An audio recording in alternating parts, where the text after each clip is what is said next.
Death Valley, hottest place on earth. More than just a name, Death Valley is the bad boy of all deserts. Staggering extremes of the norm, rising mountains and falling valley floors create the defining drama. The knife-blade peaks of the Panamint Mountains loom above Badwater Basin, 2 miles of whiplash-inducing elevation change.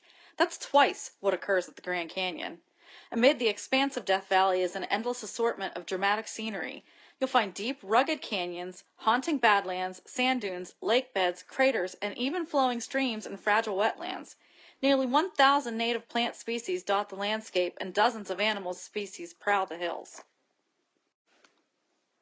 Located near the border of California and Nevada in the Great Basin, east of the Sierra Nevada mountains, Death Valley constitutes much of Death Valley National Park and is the principal feature of the Mojave and Colorado Deserts Biosphere Reserve.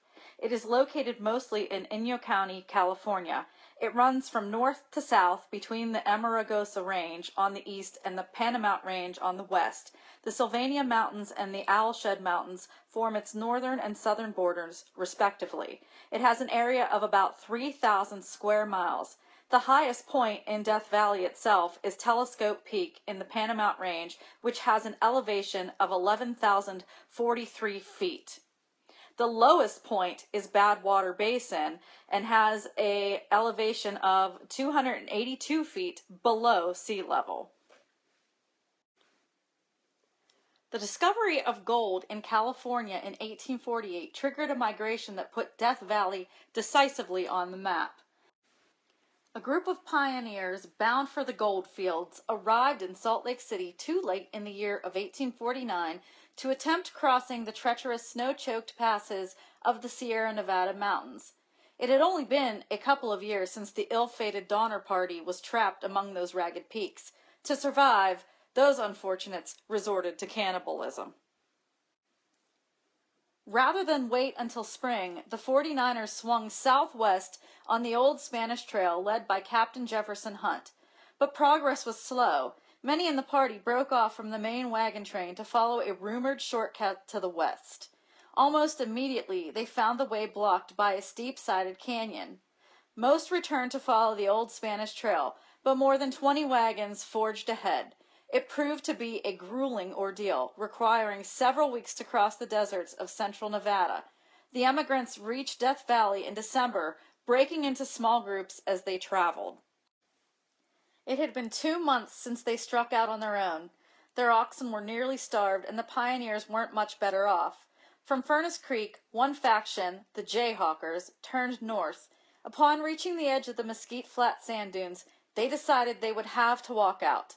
They slaughtered their oxen and used the wood of their wagons to cook and jerk the meat. The Bennett Arkin families attempted to cross the salt flats, but were too weak to continue. They dispatched 2 of their young men, William Lewis Manley and John Rogers, to find a route over the mountains and return with supplies. The pair walked nearly 270 miles to Mission San Fernando, where they bought supplies and retraced their steps to the waiting families. The journey took 26 days. As the last of the pioneers climbed across the Panamint Mountains, legend says they looked back and exclaimed, "Goodbye, Death Valley." This year, my family was lucky enough to visit various national parks in California, and Death Valley was one of them.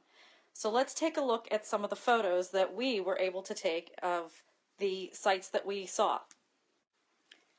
Most of our tour through Death Valley involved being in a car, for reasons we'll talk about in a little bit. This is called the Artist Drive. It's a twisting loop that moseys through colorful foothills of the Black Mountains. The road clambers up an alluvial fan. Rain may be scarce here, but it creates a sensation when it does arrive.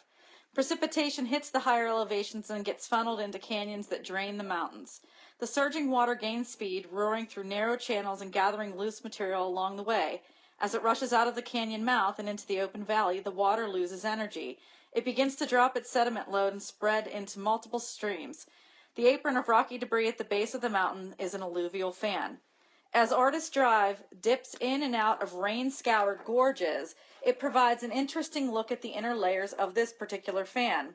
The one-way loop is paved for its entire 9 miles. Make the quick turn off to Artist Palette, a beautiful overlook of intense spectrum of colors splashed across the furrowed hills, seen here in this picture. The reds, pinks, oranges, yellows, and browns are due to the presence of hematite, a red iron oxide, and limonite, a yellow iron oxide. The green is from chlorite and the blue is from manganese. This is a great drive to make in the late afternoon as the colors intensify. This picture shows my son Benny in one of these gorges. If it had been raining, you wouldn't be able to stand here because there would be water rushing through this area. But as you can see in the picture, there's not a cloud in the sky. Again, it's the desert. It doesn't rain that much. This is a picture of my daughter Lizzie standing in what's called the Devil's Golf Course. This area was once covered by an ancient saline lake, or saltwater lake. The water dried up, leaving behind layers of salt that have been twisted and gnarled by the forces of erosion. Serrated spires rise into a chaotic jumble, and the valley floor is a ragged, scabby terrain that seems to stretch for miles.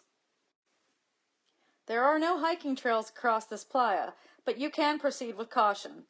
Don't damage the crystals and don't injure yourself on the sharp edges. This is not a place for flip-flops, as you can see by this close-up of the salt crystals. Death Valley swallows noise, and this is one of those places where it becomes distinctly noticeable. You can see the road and its flow of traffic, but the sound of cars dies on the creosote flats. Despite the playful name, the Devil's Golf Course is a haunting spot. A Park Service sign gives a bit of an explanation for the eerie terrain and then states this disturbing fact. Listen carefully. On a warm day, you may hear a metallic cracking sound as the salt pinnacles expand and contract. Great. Imagine you're all by yourself in this foreboding place. You wander a few tentative steps out into the jagged maze. The stillness threatens to overwhelm you, and all of a sudden, you hear, right behind you, crack, the sound of a gun being cocked.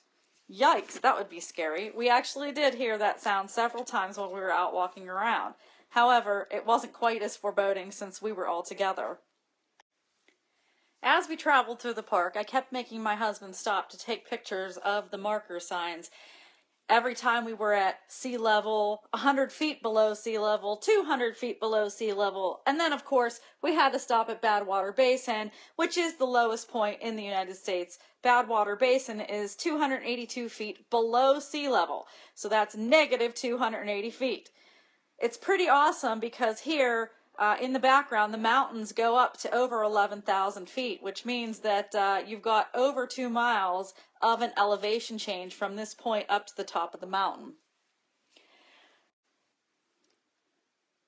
Badwater Basin is named for a shallow, briny pool that is located at the base of the Black Mountains, seen here in the background of the picture. It's not actually poisonous, just salty as seawater. At 282 feet below sea level, you're standing in the lowest spot in North America. To snap things into perspective, glance up at rocky cliffs high above and you'll spot a barely legible sign that reads sea level, although you can't see it in the photograph. There's a boardwalk around the pool to avoid crushing the tiny snails that call this beachfront property home. Then continue on to the blinding whiteness of the flats.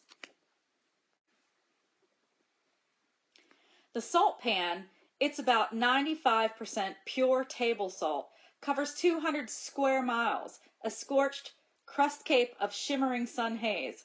Walk beyond crowds to gain a sense of the sprawling dimensions and utter desolation. Don't go far if it's summer, lest the heat overpower you.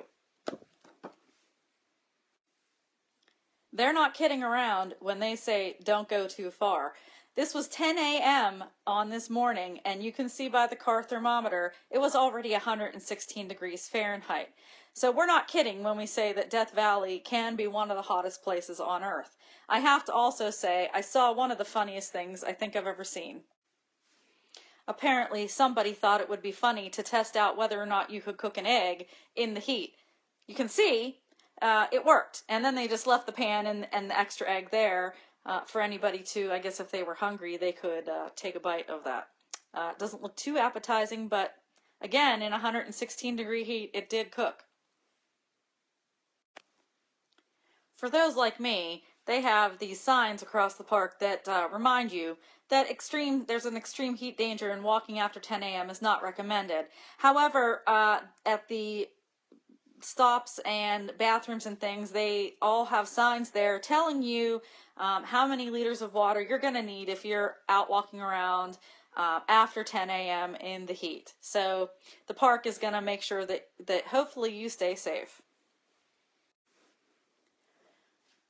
Up until recently, one of the biggest mysteries in Death Valley was this area called the Playa Racetrack. Now, a playa means a dry lake or riverbed, and of course, racetrack would indicate, a place where things are racing across the lake bed. But here, what we see are rocks that have traveled across the lake bed, leaving tracks behind.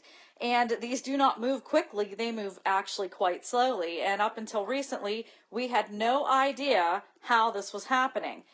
It wasn't too long ago when we discovered that a thin layer of ice would form on top of the lake bed, allowing the rocks to sort of skid across and leave a track behind. And then the ice would melt and would dry back up, and what you would have would be the rock with the trail behind it and no reasonable way that it had moved. So nowadays we know what's going on a little better because we've caught it in action finally. Coming to the end of what I have to tell you about Death Valley, although there's way, way more things that we could see, we just didn't have the time there. But let's go over our fact sheet. Death Valley National Monument was established in 1933 by President Herbert Hoover. In 1994, Bill Clinton signed the California Desert Protection Act that promoted Death Valley to a national park and increased its acreage. It is a big old place, twice as large as Delaware. The park covers 3.4 million acres across California with a triangle-shaped thrust into Nevada.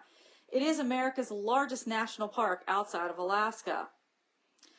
The lowest elevation here is Badwater Basin. Remember, it's 282 feet below sea level and is the lowest point in North America.